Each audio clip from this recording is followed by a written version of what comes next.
जय हिंद दोस्तों, कैसे हैं आप सभी। आशा करता हूं बहुत ही अच्छे होंगे। इस वीडियो में आपसे पूछा है टॉप जी के जीएस प्रश्न। ये ऐसे प्रश्न हैं जो आपके एग्जाम के लिए बहुत ही महत्वपूर्ण है। तो किसी भी एग्जाम की तैयारी करें, जैसे कि रेलवे, एसएससी, एनटीपीसी या किसी भी स्टेट एग्जाम की, तो ऐसे आपके लिए बहुत ही महत्वपूर्ण रहेगा। यहाँ पर ऐसे 20 प्रश्न लेकर आए हैं जो आपके एग्जाम के लिए बहुत ज्यादा इंपॉर्टेंट है, आपके पेपर में छप सकते हैं। तो चलिए वीडियो की शुरुआत करते हैं। वीडियो के अंत में फीडबैक जरूर दीजिएगा। देखते हैं पहला क्वेश्चन क्या पूछा है आपसे। पहला क्वेश्चन पूछा है, भारत में सरकार की संसदीय प्रणाली निम्न में से किस संसदीय सरकार के पैटर्न पर आधारित है। आपसे पूछे कि भारत में सरकार की संसदीय प्रणाली निम्न में से किस संसदीय सरकार के पैटर्न पर आधारित है।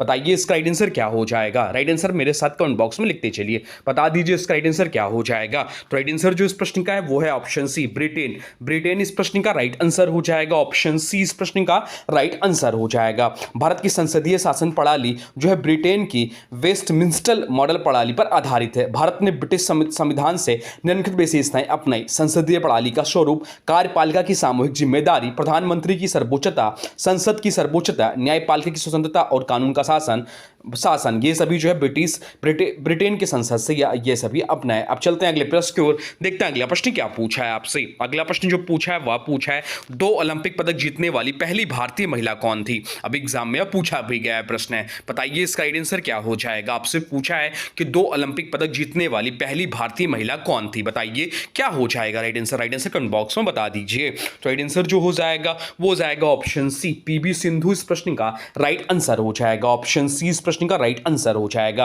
पीवी सिंधु भारत की पहली महिला खिलाड़ी हैं जिन्होंने 2 ओलंपिक पदक जीते हैं। रजत पदक रियो ओलंपिक 2016 ब्राजील में, और कांस्य पदक जो है टोक्यो ओलंपिक 2020 में, जो कि 2021 में। वह बैडमिंटन खिलाड़ी हैं और अपने अद्भुत प्रदर्शन से भारत को कई अंतर्राष्ट्रीय पदक दिला चुकी हैं। कर्णम मल्लेश्वरी भी नाम याद रखिएगा, भारत की पहली महिला ओलंपिक पदक विजेता हैं। 2000 सिडनी वेटलिफ्टिंग में इन्होंने कांस्य पदक जीता था। अब चलते हैं अगले प्रश्न को, देखते हैं अगला प्रश्न क्या पूछा है आपसे। अगला प्रश्न जो पूछा है वह पूछा है, संस्कृत कवि हरिसेन ने किस राजा के सम्मान और प्रशंसा में प्रयाग प्रशस्ति लिखी थी। आपसे पूछा है कि संस्कृत कवि हरिसेन ने किस राजा के सम्मान और प्रशंसा में प्रयाग प्रशस्ति लिखी थी। बताइए राइट आंसर क्या हो जाएगा। राइट आंसर हो जाएगा ऑप्शन डी, समुद्रगुप्त इस प्रश्न का राइट आंसर हो जाएगा। ऑप्शन डी इस प्रश्न का राइट आंसर हो जाएगा। हरिसेन गुप्तकालीन संस्कृत कवि और राज दरबारी विद्वान थे। उन्होंने प्रसिद्ध प्रयाग प्रशस्ति की रचना की जो समुद्रगुप्त की वीरता, दानशीलता और विजयों का वर्णन करती है।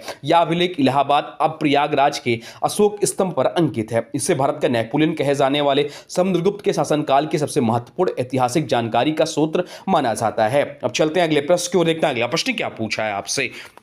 अगला प्रश्न जो पूछा है वह पूछा है, एलोरा गुफाओं में कुल कितने मंदिर और मठ हैं। आपसे पूछा है कि एलोरा गुफाओं में कुल कितने मंदिर और मठ हैं। बताइए राइट आंसर क्या हो जाएगा। राइट आंसर कमेंट बॉक्स में लिख दीजिए। तो राइट आंसर जो हो जाएगा वो हो जाएगा ऑप्शन बी। ऑप्शन बी इस प्रश्न का राइट आंसर हो जाएगा। 34 ऑप्शन बी इस प्रश्न का राइट आंसर हो जाएगा। यह महत्वपूर्ण प्रश्न है, इसको ध्यान से सुनिएगा। एलोरा गुफाएं महाराष्ट्र के औरंगाबाद जिले में स्थित है। यही एग्जाम में पूछ लेता है कहां स्थित है, तो महाराष्ट्र के औरंगाबाद जिले में स्थित है। ये गुफाएं भारत की अद्वितीय शिल्प कला का अद्भुत उदाहरण पेश करती हैं। यहां कुल 34 गुफाएं हैं। 12 जो गुफाएं हैं वो बौद्ध धर्म से संबंधित है। 12 जो गुफाएं हैं वो बौद्ध धर्म से संबंधित है। 17 जो गुफाएं हैं 17 जो गुफाएं हैं वो हिंदू गुफाएं हैं। 17 जो गुफाएं वो हिंदू गुफाएं, बाकी 5 जो बची वो आपकी जैन गुफाएं से संबंधित है। जैन गुफाएं से संबंधित है। तो कुल मिलाकर 30 से 34 शामिल हैं। इनमें सबसे प्रसिद्ध गुफा जो है कैलाश मंदिर है, क्योंकि कैब नंबर 16 है जो भगवान शिव को समर्पित है। एक ही चट्टान को काटकर बनाया गया है। अब चलते हैं अगले प्रश्न को, देखते हैं अगला प्रश्न क्या पूछा है आपसे। अगला प्रश्न जो पूछा है वह पूछा है, 2011 की जनगणना के अनुसार भारत का जनसंख्या घनत्व कितना था। आपसे पूछा है कि 2011 की जनगणना के अनुसार भारत का जनसंख्या घनत्व कितना था। बताइए राइट आंसर क्या हो जाएगा। राइट आंसर कमेंट बॉक्स में लिख दीजिए। राइट आंसर जो हो जाएगा वो हो जाएगा ऑप्शन ए, 382 व्यक्ति पर वर्ग किलोमीटर। ऑप्शन ए इस प्रश्न का राइट आंसर हो जाएगा। जनसंख्या घनत्व का अर्थ है किसी क्षेत्र जैसे देश या राज्य में प्रति वर्ग किलोमीटर क्षेत्रफल पर रहने वाले व्यक्तियों की संख्या। भारत की 2011 की जनगणना के अनुसार जनसंख्या घनत्व 382 व्यक्ति प्रति वर्ग किलोमीटर है। जनसंख्या लगभग 121 करोड़ है। भारत की 2001 की तुलना में वृद्धि 2001 में घनत्व 324 व्यक्ति प्रति किलोमीटर स्क्वायर था, यानी 2001 में 17.5% वृद्धि हुई। सर्वाधिक जनसंख्या घनत्व वाला राज्य जो है, या भी एग्जाम में पूछ लेता है, तो सर्वाधिक जनसंख्या घनत्व वाला राज्य जो है बिहार है, यहाँ पर 1106 व्यक्ति प्रति वर्ग किलोमीटर है। और न्यूनतम जनसंख्या घनत्व वाला राज्य अरुणाचल प्रदेश, यहाँ 17 व्यक्ति प्रति वर्ग किलोमीटर है। अब चलते हैं अगले प्रश्न को देखते हैं। अगला प्रश्न क्या पूछा है आपसे। अगला प्रश्न जो पूछा है वह पूछा है एनसीसी के महानिदेशक का पदभार हाल ही में किसने ग्रहण किया है। आपसे पूछा है कि एनसीसी के महानिदेशक का पदभार हाल ही में किसने ग्रहण किया है, बताइए राइट आंसर क्या हो जाएगा। राइट आंसर कमेंट बॉक्स में लिख दीजिए। तो राइट आंसर जो हो जाएगा वो हो जाएगा ऑप्शन सी, वीरेंद्र वत्स इस प्रश्न का राइट आंसर हो जाएगा। ऑप्शन सी इस प्रश्न का राइट आंसर हो जाएगा। लेफ्टिनेंट जनरल वीरेंद्र वत्स ने राष्ट्रीय कैडेट कोर एनसीसी के नए महानिदेशक का पदभार ग्रहण किया। उन्होंने लेफ्टिनेंट जनरल गुरु बीरपाल सिंह का स्थान लिया। एनसीसी की बात हो रही है तो इसकी स्थापना जो हुई थी 16 जुलाई 1948 को हुई थी। मुख्यालय नई दिल्ली में है और महानिदेशक हो जाते हैं लेफ्टिनेंट जनरल वीरेंद्र वत्स। अब चलते हैं अगले प्रश्न को देखते हैं। अगला प्रश्न क्या पूछा है आपसे। अगला प्रश्न जो पूछा है वह पूछा है सीआईएसएफ के महानिदेशक के रूप में हाल ही में किसे नियुक्त किया गया है। आपसे पूछा है कि सीआईएसएफ के महानिदेशक के रूप में हाल ही में किसे नियुक्त किया गया है, बताइए राइट आंसर क्या हो जाएगा। तो राइट आंसर जो हो जाएगा वो हो जाएगा ऑप्शन है परवीन रंजन इस प्रश्न का राइट आंसर हो जाएगा। ऑप्शन है इस प्रश्न का राइट आंसर हो जाएगा। 1993 बैच के आईपीएस अधिकारी परवीन रंजन को केंद्रीय औद्योगिक सुरक्षा बल के महानिदेशक के रूप में नियुक्त किया गया। उन्होंने आरएस भट्टी का स्थान लिया। बाकी बात क्या हो रही सीआईएसएफ की तो उसका फुल फॉर्म होता है सेंट्रल इंडस्ट्रियल सिक्योरिटी फोर्स। इसकी स्थापना 10 मार्च 1969 को मुख्यालय नई दिल्ली में है और महानिदेशक हो जाते हैं वर्तमान समय में परवीन रंजन। अब चलते हैं अगले प्रश्न को देखते हैं। अगला प्रश्न क्या पूछा है आपसे। अगला प्रश्न जो पूछा है वह पूछा है 1875 में स्थापित निम्नलिखित में से कौन सा संगठन मूर्ति पूजा का विरोध करता है। आपसे पूछा है कि 1875 में स्थापित निम्नलिखित में से कौन सा संगठन मूर्ति पूजा का विरोध करता है, बताइए राइट आंसर क्या हो जाएगा। राइट आंसर हो जाएगा ऑप्शन सी आर्य समाज इस प्रश्न का राइट आंसर हो जाएगा। आर्य समाज की स्थापना स्वामी दयानंद सरस्वती ने 1875 में बॉम्बे में की थी। इसका मुख्य उद्देश्य था वैदिक धर्म की पुनः स्थापना, मूर्ति पूजा, अंधविश्वास, जाति प्रथा, बाल विवाह आदि का विरोध, सत्य, वेद और ईश्वर की एकता का प्रचार। स्वामी दयानंद का प्रसिद्ध नारा था वेदों की ओर लौटो। अब चलते हैं अगले प्रश्न को देखते हैं। अगला प्रश्न क्या पूछा है आपसे। अगला प्रश्न जो पूछा है वह पूछा है कांग्रेस ने 1929 में किस स्थान पर अपने अधिवेशन में पूर्ण स्वराज्य के प्रस्ताव की घोषणा की थी। आपसे पूछा कि कांग्रेस ने 1929 में किस स्थान पर अपने अधिवेशन में पूर्ण स्वराज्य के प्रस्ताव की घोषणा की थी, बताइए राइट आंसर क्या हो जाएगा। राइट आंसर हो जाएगा ऑप्शन बी लाहौर इस प्रश्न का राइट आंसर हो जाएगा। ऑप्शन बी इस प्रश्न का राइट आंसर हो जाएगा। भारतीय राष्ट्रीय कांग्रेस का लाहौर अधिवेशन 1929 दिसंबर में 1929 में आयोजित हुआ था। इस अधिवेशन की अध्यक्षता पंडित जवाहरलाल नेहरू ने की थी। तो एग्जाम में क्वेश्चन पूछता है कि लाहौर अधिवेशन कब हुआ था, 1929 में हुआ था। इस अधिवेशन की अध्यक्षता किसने की थी, तो पंडित जवाहरलाल नेहरू ने की थी। इसी अधिवेशन में कांग्रेस ने पहली बार पूर्ण स्वराज को अपना अंतिम लक्ष्य घोषित किया। एक एक लाइन बहुत ज्यादा इंपॉर्टेंट है। अधिवेशन ने निर्णय लिया कि 26 जनवरी 1930 को स्वतंत्रता दिवस के रूप में मनाया जाएगा। बाद में यही तिथि जो है 26 जनवरी को भारत के संविधान लागू होने का दिन चुना गया, यानी 26 जनवरी 1950 को भारत गणराज्य बना। अब चलते हैं अगले प्रश्न को देखते हैं। अगला प्रश्न क्या पूछा है आपसे। अगला प्रश्न जो पूछा है वह पूछा है निम्नलिखित में से निम्नलिखित गुप्त शासकों में किसे भारत का नेपोलियन कहा जाता है। आपसे पूछा है कि निम्नलिखित गुप्त शासकों में किसे भारत का नेपोलियन कहा जाता है, बताइए राइट आंसर क्या हो जाएगा। राइट आंसर कमेंट बॉक्स में लिख दीजिए। तो राइट आंसर जो हो जाएगा वो हो जाएगा ऑप्शन है समुद्रगुप्त इस प्रश्न का राइट आंसर हो जाएगा। ऑप्शन है इस प्रश्न का राइट आंसर हो जाएगा समुद्रगुप्त गुप्त वंश का सबसे महान शासक था। उसे इतिहासकार बी.ए. स्मिथ ने उसकी अद्भुत सैन्य विजयों और व्यापक साम्राज्य विस्तार की नीति के कारण भारत का नेपोलियन कहा था। उन्होंने उत्तर भारत के अधिकांश राज्यों को जीतकर दक्षिण भारत तक अपना प्रभाव स्थापित किया। अब चलते हैं अगले प्रश्न को देखते हैं। अगला प्रश्न क्या पूछा है आपसे। अगला प्रश्न जो पूछा है वह पूछा सर्वसम्मति से निर्विरोध भारत के राष्ट्रपति कौन चुने गए थे। आपसे पूछा कि सर्वसम्मति से निर्विरोध भारत के राष्ट्रपति कौन चुने गए थे, बताइए राइट आंसर क्या हो जाएगा। राइट आंसर कमेंट बॉक्स में लिख दीजिए। तो राइट आंसर जो हो जाएगा वो हो जाएगा ऑप्शन डी नीलम संजीव रेड्डी इस प्रश्न का राइट आंसर हो जाएगा। नीलम संजीव रेड्डी भारत के छठे राष्ट्रपति थे। वह 25 जुलाई 1977 से 25 जुलाई 1982 तक पद पर रहे। वह भारत के एकमात्र राष्ट्रपति हैं जिन्हें सर्वसम्मति और निर्विरोध चुना गया। 1977 के राष्ट्रपति चुनाव में उनके विरुद्ध किसी भी उम्मीदवार ने नामांकन दाखिल नहीं किया, इसलिए उन्हें स्वतः निर्वाचित घोषित किया गया। वह पहले लोकसभा अध्यक्ष भी रह चुके हैं। अब चलते हैं अगले प्रश्न की ओर, देखते हैं अगला प्रश्न क्या पूछा है आपसे। अगला प्रश्न जो पूछा है वह पूछा है, निम्न में से कौन से शब्द 42वें संविधान संशोधन अधिनियम 1976 द्वारा भारतीय संविधान के प्रस्तावना में जोड़े गए थे। आपसे पूछा है कि निम्न में से कौन से शब्द 42वें संविधान संशोधन अधिनियम 1976 द्वारा भारतीय संविधान की प्रस्तावना में जोड़े गए थे। बताइए राइट आंसर क्या हो जाएगा। राइट आंसर हो जाएगा ऑप्शन बी, समाजवादी धर्मनिरपेक्ष। इस प्रश्न का राइट आंसर हो जाएगा 42वां संविधान संशोधन अधिनियम 1976, जिसे मिनी कॉन्स्टिट्यूशन भी कहा जाता है, के माध्यम से भारतीय संविधान की प्रस्तावना में 3 नए शब्द जोड़े गए थे, समाजवादी, धर्मनिरपेक्ष और अखंडता। संशोधन के बाद प्रस्तावना का भाग इस प्रकार हुआ, हम भारत के लोग भारत को एक संपूर्ण प्रभुत्व संपन्न समाजवादी पंथ निरपेक्ष लोकतांत्रिक गणराज्य बनाने के लिए इसका उद्देश्य भारत को एक सामाजिक आर्थिक न्याय वाला धर्मनिरपेक्ष राज्य बनाना था।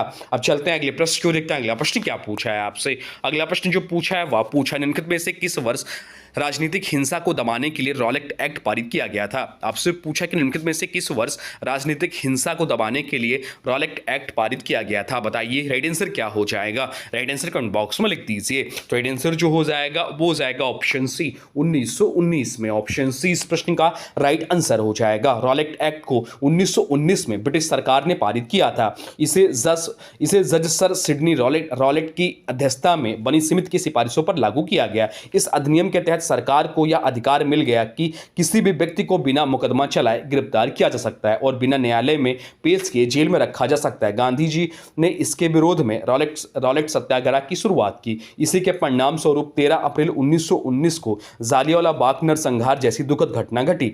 अब चलते हैं अगले प्रश्न को, देखते हैं अगला प्रश्न क्या पूछा है आपसे। अगला प्रश्न जो पूछा है वह पूछा 1939 में फॉरवर्ड ब्लॉक की स्थापना निम्नलिखित में से किसने की थी। आपसे पूछा कि 1939 में फॉरवर्ड ब्लॉक की स्थापना निम्नलिखित में से किसने की थी। बताइए राइट आंसर क्या हो जाएगा। राइट आंसर कमेंट बॉक्स में लिख दीजिए। तो राइट आंसर जो हो जाएगा वो हो जाएगा ऑप्शन बी, सुभाष चंद्र बोस। इस प्रश्न का राइट आंसर हो जाएगा। फॉरवर्ड ब्लॉक की स्थापना 3 मई 1939 को सुभाष चंद्र बोस ने की थी। उस समय वह भारतीय राष्ट्रीय कांग्रेस के अध्यक्ष थे।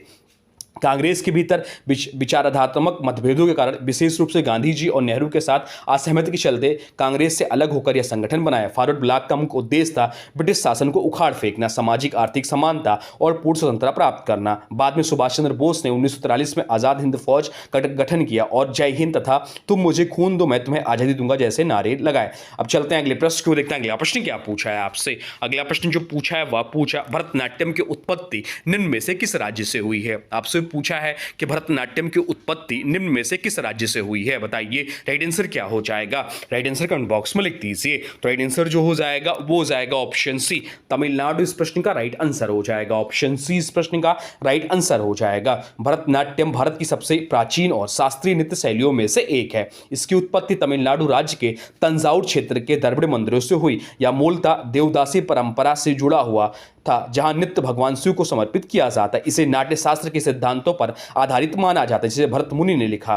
अब चलते हैं अगले प्रश्न को, देखते हैं अगला प्रश्न क्या पूछा है आपसे। अगला प्रश्न जो पूछा है वह पूछा है, बैरोमीटर का उपयोग किसे मापने के लिए किया जाता है। आपसे पूछा है कि बैरोमीटर का उपयोग किसे मापने के लिए किया जाता है। बताइए राइट आंसर क्या हो जाएगा। राइट आंसर हो जाएगा ऑप्शन बी, वायुदाब। इस प्रश्न का राइट आंसर हो जाएगा ऑप्शन बी, इस प्रश्न का राइट आंसर हो जाएगा। बैरोमीटर एक ऐसा यंत्र है जिसका प्रयोग वायुमंडलीय दाब मापने के लिए किया जाता है। सबसे सामान्य बैरोमीटर प्रकार है पारा बैरोमीटर।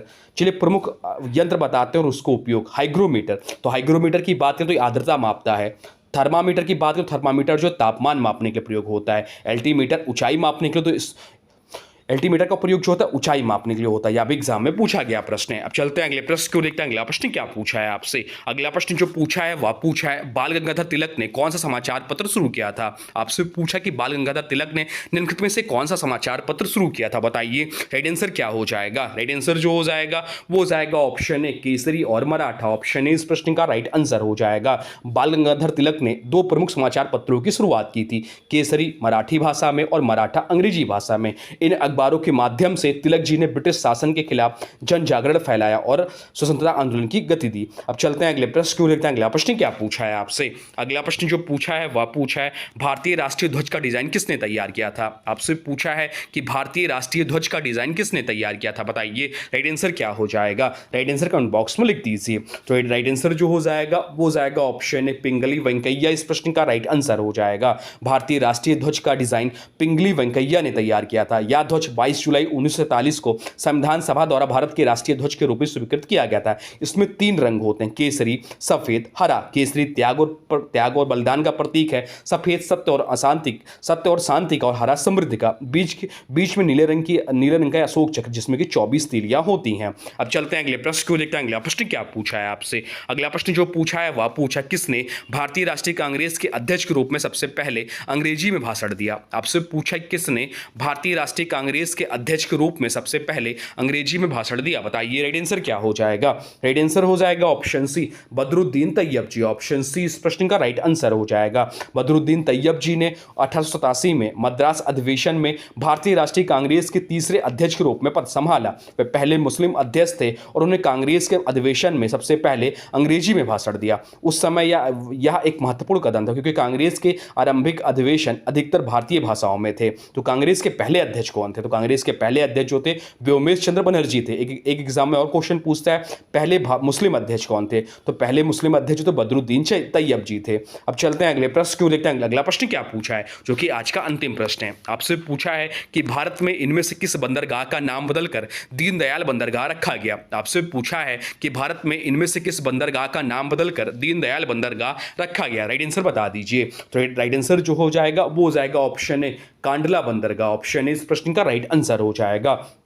कांडला बंदरगाह का नाम 25 सितंबर 2017 को बदलकर दीनदयाल बंदरगाह रखा गया। यह बंदरगाह गुजरात के कच्छ जिले में स्थित और अरब सागर के किनारे बसा। इसका नाम पंडित दीनदयाल उपाध्याय के सम्मान में बदला गया। यह भारत के सबसे बेस्ट और प्रमुख माल ढुलाई बंदरगाहों में से एक है। तो ये रहे आपके टॉप 20 जीके जीएस के प्रश्न जो आपके आने वाले एग्जाम के लिए बहुत ही महत्वपूर्ण हो जाते हैं। आज की वीडियो से प्रश्न है, इसका राइट आंसर आप लोग को कमेंट बॉक्स में बताना है। आज की वीडियो से प्रश्न है भरतनाट्यम की उत्पत्ति निम्न में से किस राज्य से हुई है। आपसे पूछा है कि भरतनाट्यम की उत्पत्ति निम्न में से किस राज्य से हुई। इसका जो भी राइट आंसर होगा कमेंट बॉक्स में जरूर बताइएगा। और हाँ देखिए, अभी तक आपने वीडियो को लाइक नहीं किया है तो प्लीज वीडियो को लाइक कर दीजिए और चैनल पे नए चैनल को सब्सक्राइब भी कर लीजिए। तो चलिए मिलते हैं एक नए वीडियो में, तब तक के लिए thanks for watching railway exam target. For more update please subscribe railway exam target channel को। जय हिंद, वंदे मातरम।